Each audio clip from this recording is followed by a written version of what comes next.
పుట్టుకొచ్చారు. మీరందరూ పుట్టుకొచ్చారంటే contract, out sourcing, third party, ఈ ఇట్లాంటి ముద్దు పేర్లు ముందుకొచ్చినాయి. ఈ ముద్దు పేర్లతో ప్రభుత్వ రంగ సంస్థల్లో అయినా సరే, ప్రైవేట్ రంగ సంస్థల్లో అయినా సరే, కాంట్రాక్ట్, అవుట్ సోర్సింగ్, తాత్కాలికం అనే పేర్లతో ఉద్యోగుల్ని, కార్మికుల్ని నియమించుకునేటువంటి సిస్టమ్ నూతన ఆర్థిక విధానాలు ప్రారంభమైనటువంటి సందర్భంలో వచ్చాయి.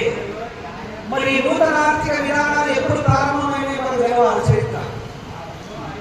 ఎందుకు ప్రారంభమైనవో తెలవాలి మనకు చరిత్ర.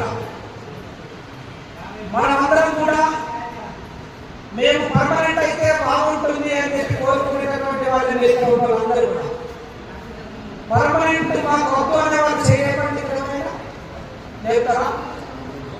ఎవరు లేపండి. మనం పర్మనెంట్ కావాలనుకునే వాళ్ళు చేయలేపండి. అంటే అందరూ మనం చేస్తాం కానీ వాళ్ళు గొప్ప చెప్తున్నారు. అయినా మనం గొప్ప ప్రజలు ఏం కోరుకుంటున్నారో దానికి భిన్నంగా. ఓకే కామ్రేడ్, ఇప్పుడు మా సభలు జరుపుకునే సంభవిస్తుంది. మేమేం చేసాము అనేది చెప్పారు. కానీ నేను ఒకటి చెప్పదలుచుకున్నాను.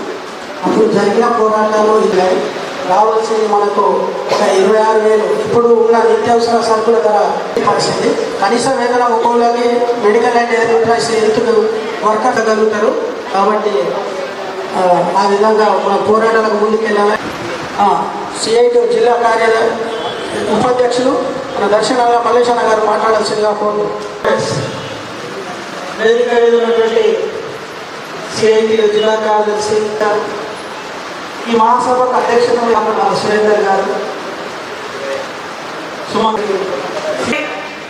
11,000 జీతం కాదు, 9,000 జీతమే కాదు.